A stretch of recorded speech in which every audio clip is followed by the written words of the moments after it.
जोहार को गाते को तरफ खज आपे को तलारे अगू कदा ऑल चिकीते चेलका बन पढ़ावा और आयमा लेका आतु रे गिद्रा पढ़ा को मेनदा लेकिन बाको पढ़ाव दाड़े कना चेलकाते बाको पढ़ाव दाड़े कना मास्टर बनुया माचित गुंकी बनुया चिकाय पढ़ा चिका बन पढ़ावा और अकोय पढ़ाव बना निया प्रॉब्लम आयमा आतु रे मेना से आयमा ओड़ा रे मेना अकोय पढ़ाव लिया नितो अगू आपे को तलारे अगू कदा आपे आपे एंड्रॉइड मोबाइल ना एंड्रॉइड मोबाइल ते आपे पे पढ़ाव दाड़े कना आपे ओड़ा रे और अकोय ठे मास्टर ता बान चला हो तपेया अड़ी बढ़िया सिस्टम कना जो नियो पढ़ा अब दुड़ दुड़ पढ़ाव दाड़े ऑल चिकी ताबे मेन का पढ़ाव दो पढ़ावा और अड़ी आसान कना अब होरते पढ़ाव और देला तबे बन चेदा चेका बन पढ़ावा ऑल चिकीते लहा बन चला प्ले स्टोर रे मिटन ऐप बन डाउनलोडा जो इन लय पे कना मेना जो ने लहा रे ऑल मेना लीरन ऑल चिकी जो ना चेतान तो क्लिक किदा और आपे पे पढ़ावा हाँ वो लीरन ऑल चिकी मेना आजो तलारे मेना ओने ओए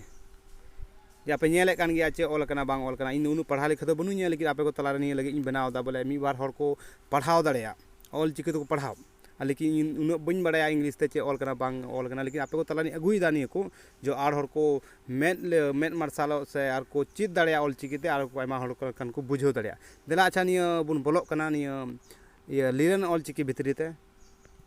हाँ चेका बन पढ़ाव देला नितो हेजना ना भितरी रे आ पूरा डिटेल नियर ऑल मेना तीन दिन खय निया पढ़ाव कना तीन दिन खय बांग आका धीरे लागू कना जो तो बड़ाई गया पढ़ा लिखा होर कना बन और देला बन चेका बन पढ़ा ओना ना इन लय पन कना होय ओंडे स्टार्ट ऑल कना स्टार्ट रे ने अगू केदा नितो बन चेका बन चेदा हेजना ओय शुरू माध्यम ते ऑल कना बोले ऑल कना ओ इसके बाद ओत देला बन अंजम दा चेलका नि आड़ांग मेना ओ ओत ओ ओंग ऑल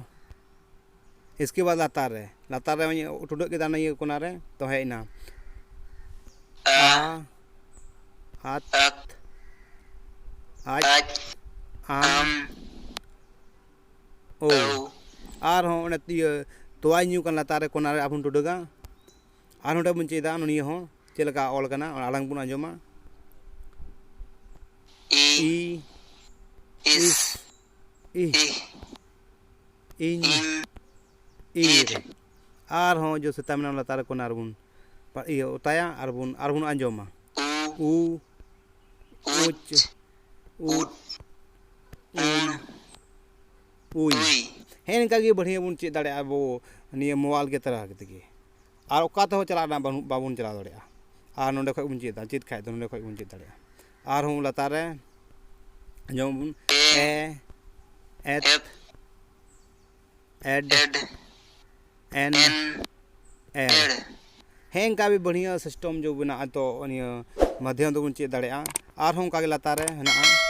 तो लास्ट अक्षर कना जब पढ़ाव दा ओ ओट ओप ओंग